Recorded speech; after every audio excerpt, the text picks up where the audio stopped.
And we'll be standing by for your go for the high gas work. Roger. Jerry, 1 for RMS. Go ahead, TJ.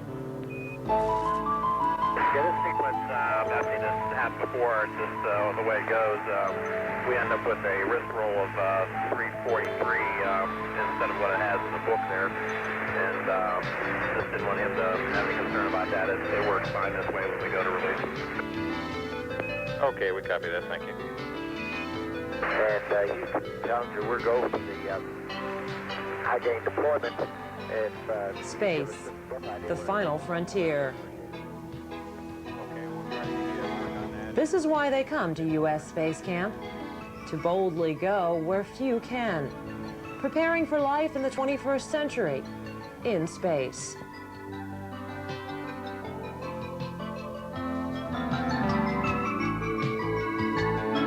The training center where the campers spend most of their time is located near Kennedy Space Center, America's spaceport. Here, what's in this first stage? They come here to learn what space is all about, not just in the classroom, but also using hands-on experience to discover the mysteries of space travel. They see that space can seem really close when looking at it through telescopes at one of the largest astronomical observatories in the Southeast. During their stay, they learn all about man's conquest of the stars, visiting Spaceport USA at the Kennedy Space Center, and seeing where space shuttles are launched helps them understand the complexity of putting men and women into orbit. They tour the brand new U.S. Astronaut Hall of Fame and learn about the Mercury 7 astronauts and the exciting early days of America's manned space program. It's fun to learn about how the astronauts were trained and about their daring space missions. They learn the history leading to man's crowning achievement in space, seeing what had to be accomplished before man could take those first footsteps on the moon. I feel like Bugs Bunny. That's neat. And here comes the Boxy twin. You're pretty agile there, Twinkle Toes. They begin their training on equipment much like that used by the Apollo astronauts. On the moon, an astronaut has 1/6 the gravity we have here on Earth. So the 1/6 simulator was used to train astronauts to get around in their bulky spacesuits while on the lunar surface.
also get to take a ride in the lunar rover. Get some gas, get some gas.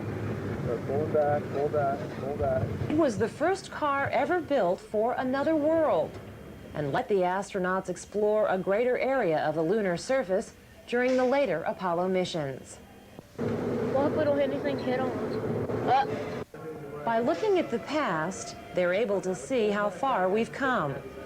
They learned that the earliest spacesuits didn't let the astronauts move around very easily. Today, suits worn by the Shuttle astronauts are actually a series of interchangeable parts that can be assembled in a variety of ways, depending on the mission and the astronaut. Well, that may have been one small step for Neil, but it's a heck of a big leap for me. When talking about a weightless environment, the words up and down don't mean a whole lot. Working in space is very different than working here on Earth. Some of those differences are demonstrated on the 5 degrees of freedom, or 5DF trainer. Floating just above the floor on a cushion of air, trainees move in several directions while working right side up and upside down.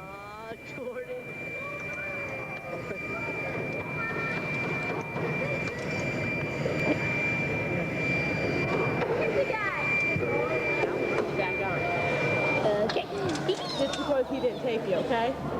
Ready? Yeah. Oh, Jesus.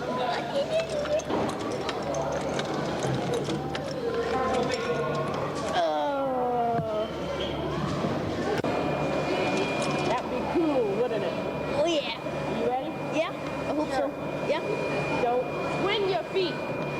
You can pull in, okay? Okay. Oh, mama. Oh, mama.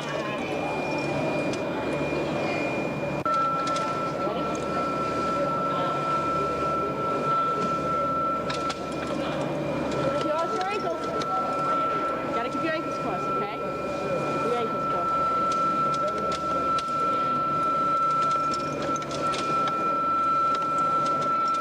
All right.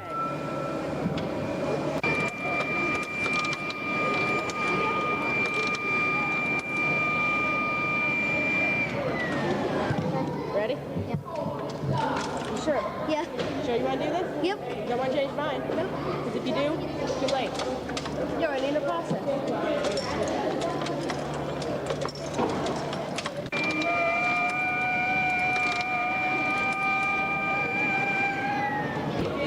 Don't let your feet fly out. Hold them in, okay? Okay. It's going to take some muscles off of you now. Ready? Yep, I'm ready. Sure? Yes. Oh, God.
Cross your ankle.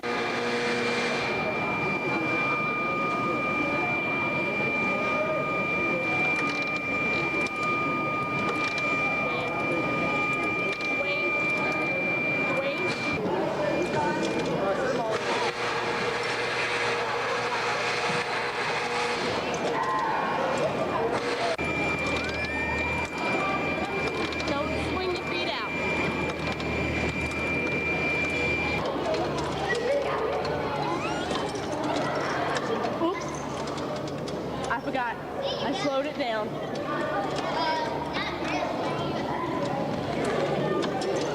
Okay.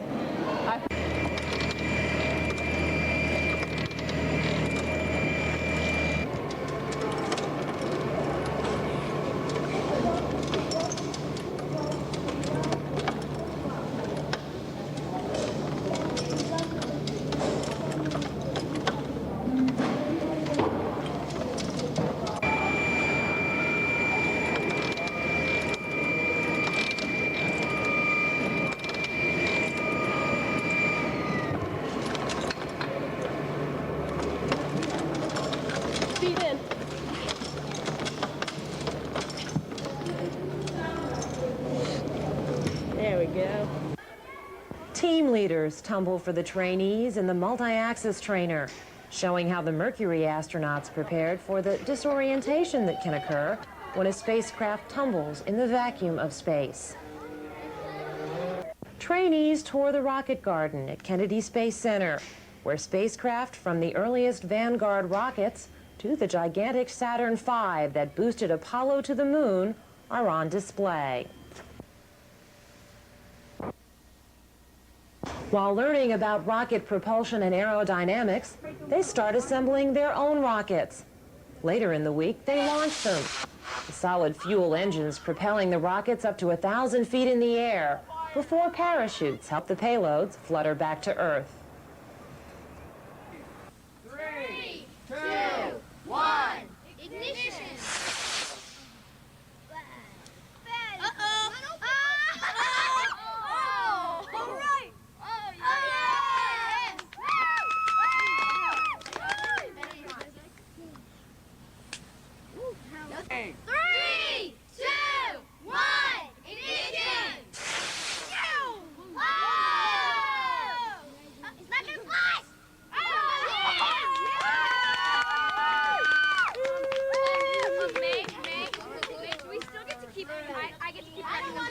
Testing! 3, 2, 1, ignition!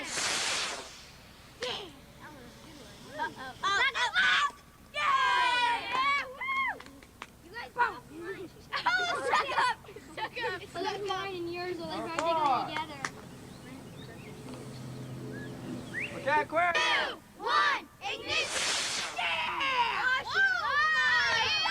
Please open.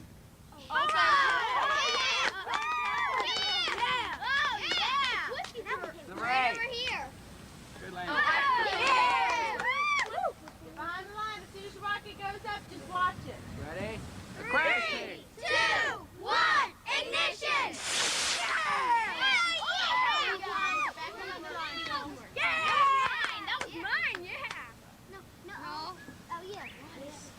Okay, number 9. Ready, Aquarius team? 3, 2, 1, ignition!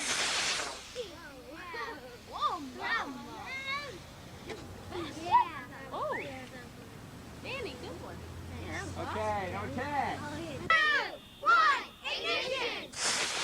That was mine! I pushed 11. Yeah! That was mine! You tried! Go out! Hey, you! Okay, next one. Hey, You'll launch his. 12. Number 12. Ready? 3, 2, 1, ignition! Good one. Come on! Open! Oh, yeah! Dude, is it blown up? Yeah. Can we try it out? Okay. 2, 1, ignition! Yeah!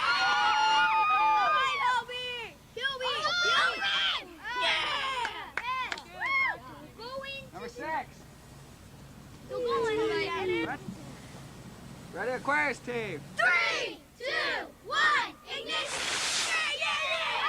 Oh my God! That was a sidewinder! That was a sidewinder! Oh, good one. That was a sidewinder. Oh, duh. That one like a sidewinder. 2, 1, ignition! Oh yeah! Watch out! Yeah! That's recovery wadding. Come on, horsey. Oh, here comes your feet. Aquarius team. Okay. Aquarius 7. Ready? Aquarius team. 3, 2, 1, ignition!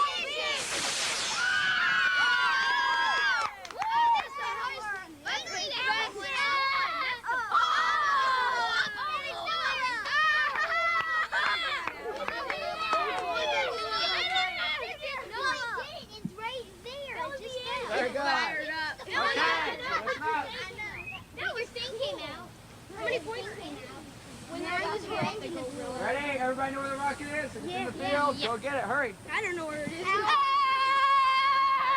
Yes, sir. And we did have a go for Oxapinky to come in as soon as the latches were unlatched. Is that affirmed? At the firm, Susie and Val say it's time for Jimbo and Pinky to come in and get their hands washed for supper. Sounds like a winner. We got steaks on tonight. Food eaten in space has to withstand conditions not even found here on Earth. For flight, food must meet certain weight, space, and nutrition requirements. During the past 25 years, NASA has been working to improve the taste of the meals. But most of the trainees think they'll stick to home cooking.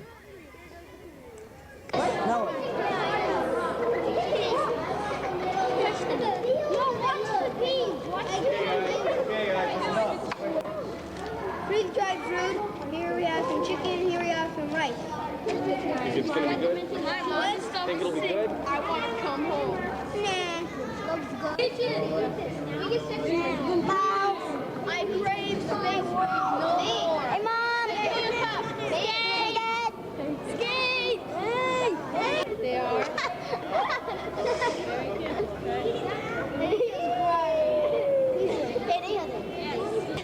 This is very gross. You should never try this. It's very disgusting. Yeah, so do not eat it. Disgusting. Do not eat it. Even if you like eat space, it. gross. No space. Do not eat until. Except for shrimp cocktail. Even if you like the pain ice cream. No, but I've had ice cream. Snake? Disgusting. I crave space food. No more. Eat a whole meal. I want to get sick. I want to go home. These are good. They are.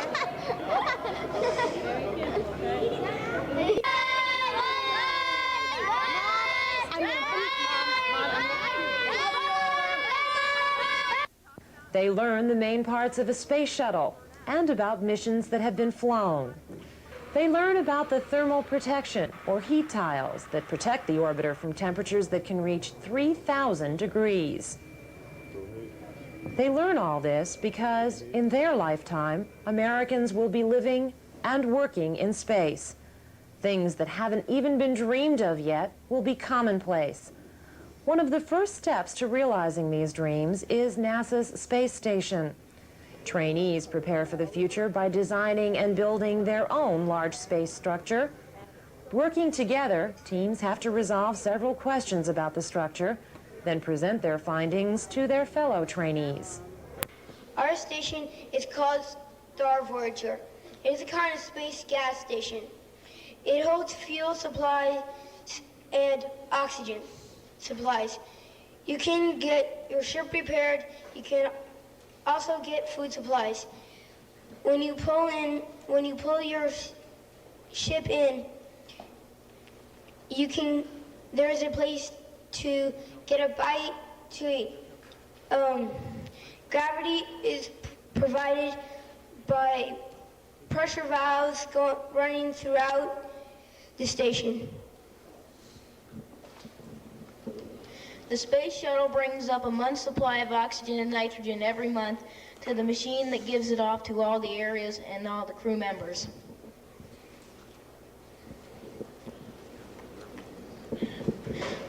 The station will consist of live trees and plants, therefore giving oxygen and taking away carbon dioxide. In Star Voyager, we get rid of carbon dioxide by special air ducts.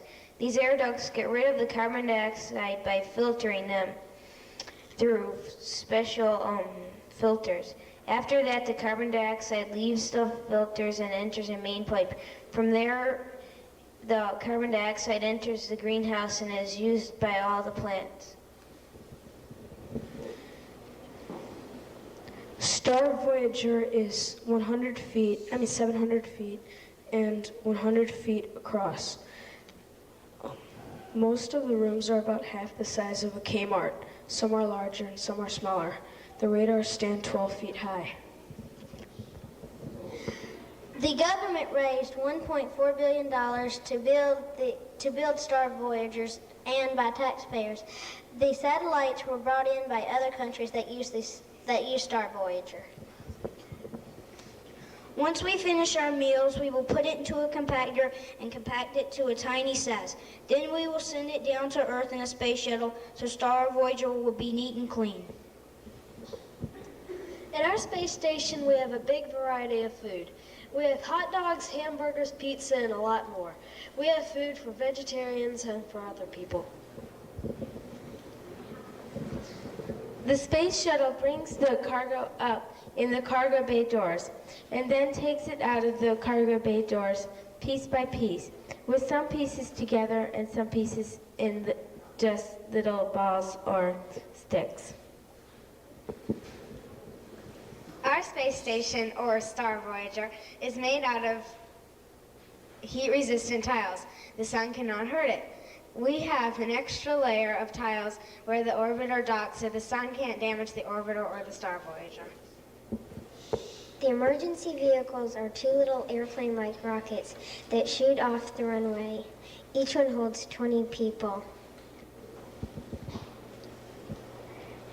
To heat and cool the space station, we will use the sun's heat, which will be provided by the solar panels, and to air condition it, we would use solar-powered fans.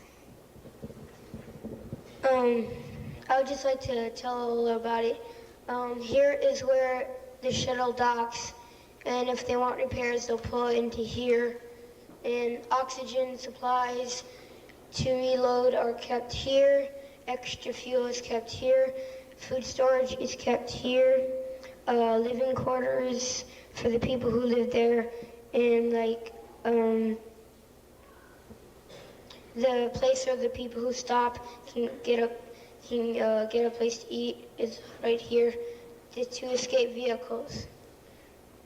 And here's our main satellites and our two separate satellites.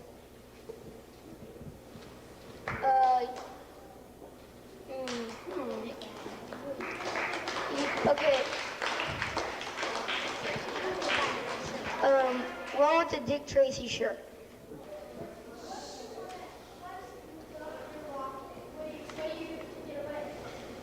Well, okay. Here's the two escape vehicles. Since the people live in here, like right here, 20 people will climb, 10 people sit here, 10 people sit here, 10 people sit here, and 10 people sit here. This back here is rocket booster. I'll just give a little demonstration.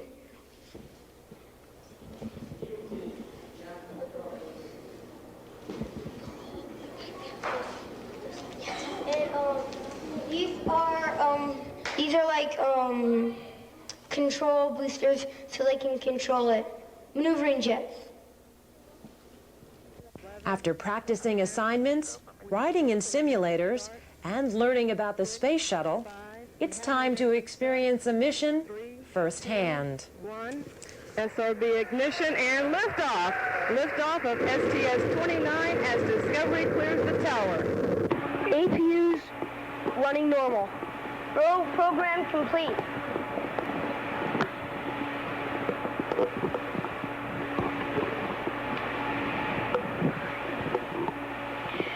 Discovery now 1 mile high. Velocity 950 feet per second. Planner 2Gs and all systems are nominal.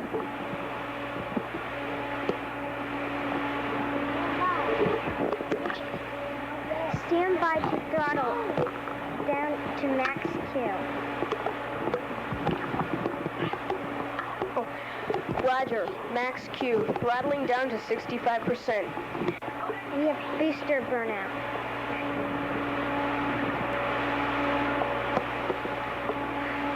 Confirm burnout, and we have booster separation. Roger, Discovery confirmed SRB step. Without the SRBs, the ride is a lot smoother.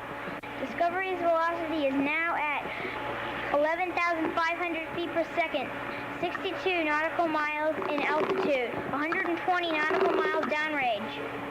Discovery, you now have 2-engine ATO capability. Roger, 2-engine abort to orbit. Discovery, your TMUs show a good circular orbit on the computer. 165 by 165 nautical miles, vertically 17,400 miles per hour. And the computer inclusion, 82.5 degrees. Thank you, Discovery. The acoustic levitator can make special types of glass that cannot be mixed on Earth due to gravity. In microgravity, the levitator uses sound waves to suspend the glass in the furnace so that it does not touch the container walls. Payload Specialist 2, Marshall here. Please power up the pallet and mid-depth experiments.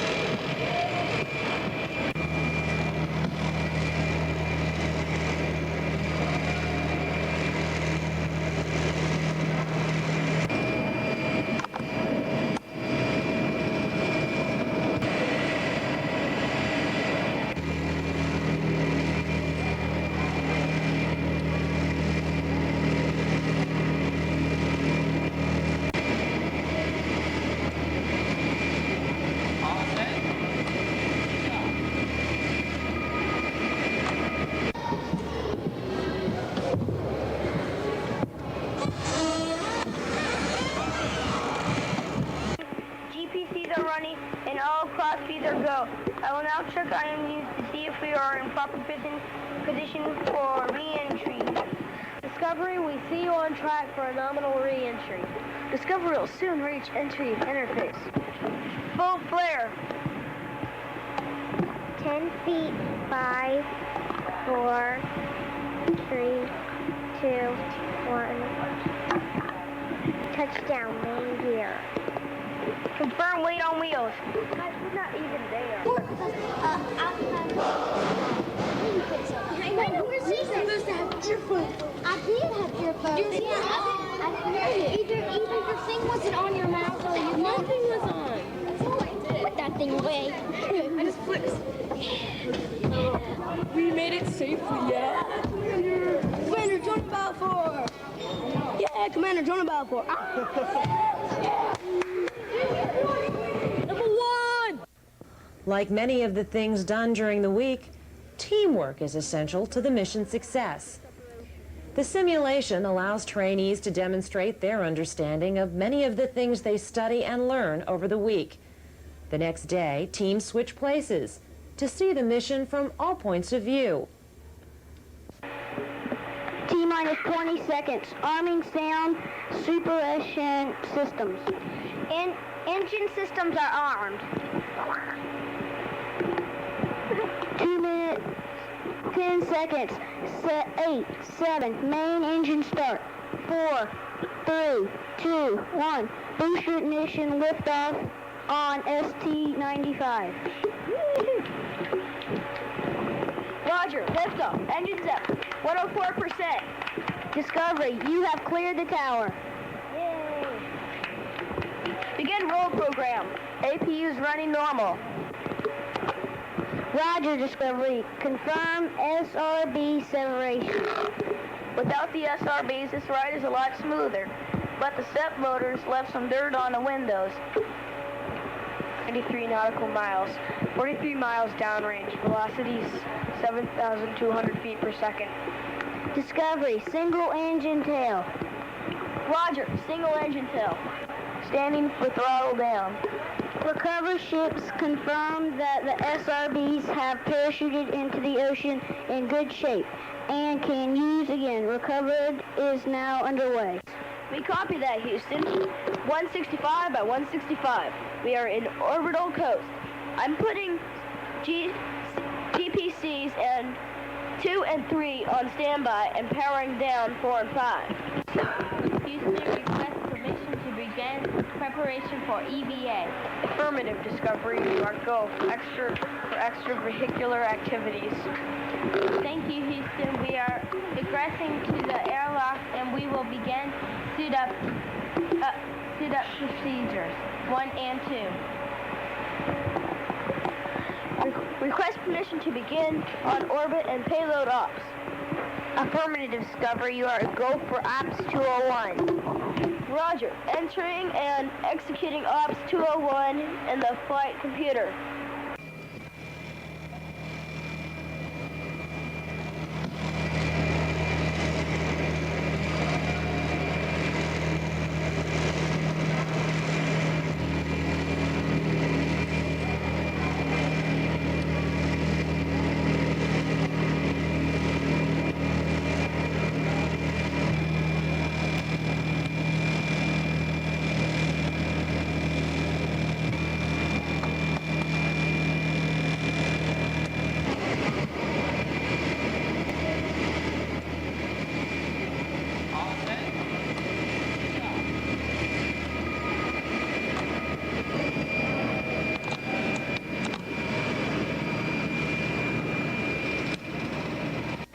Marshall, we confirm shutdown of all experiments. You are go to shut down power systems. Roger, Marshall. Shutting off power systems and all is stowed and cleaned up in the middeck. We are ready for re-entry. Discovery, you are now at 2 miles at altitude, 424 miles an hour. Discovery, about to leave the hack on final approach. Procedures, fire, the rescue teams all are standing by. We are leaving the hack and lined up with the runway on your heads-up display, performing pre-flare. Full flare. Just go down. Houston, Discovery, we're home.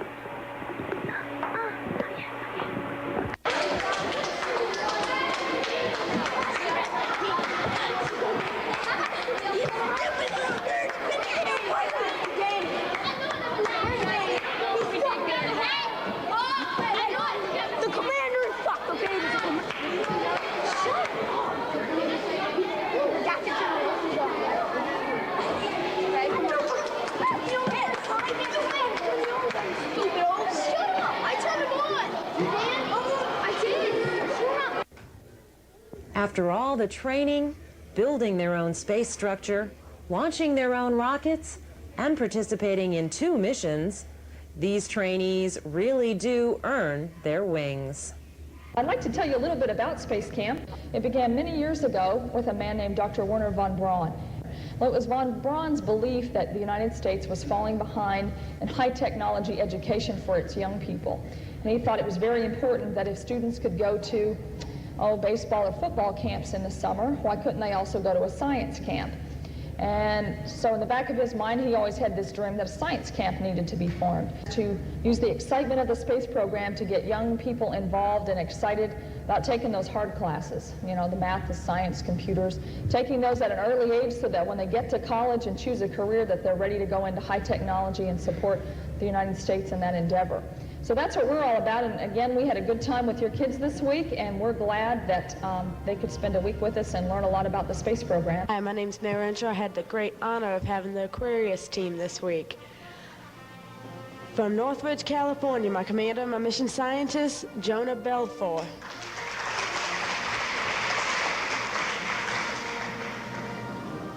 From Jacksonville, Illinois, mission scientist and my pilot, Mike Bogle.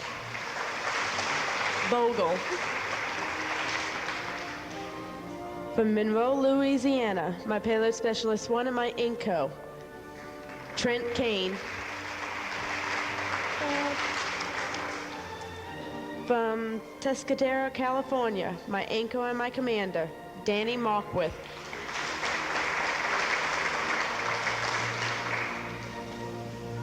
From Winnetka, Illinois, my pilot and my payload EVA, Joe Korlitz.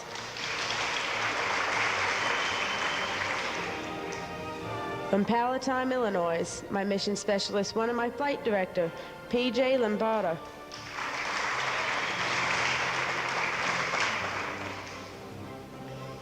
From Raleigh, North Carolina, my mission specialist 2, my GCO, Frank Pittman.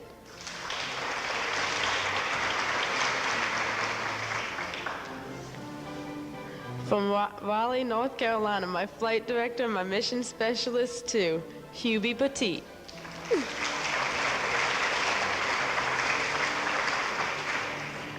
From Winter Park, Florida, my principal investigator, my mission scientist 1, Allison Drescher.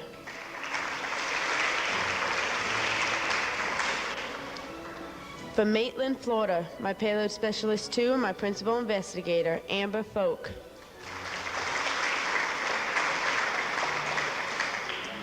From Winter Park, Florida, my GCO, my payload specialist 1, Megan Kane.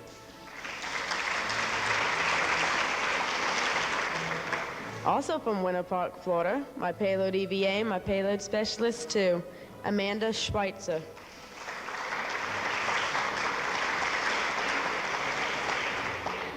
Thank you.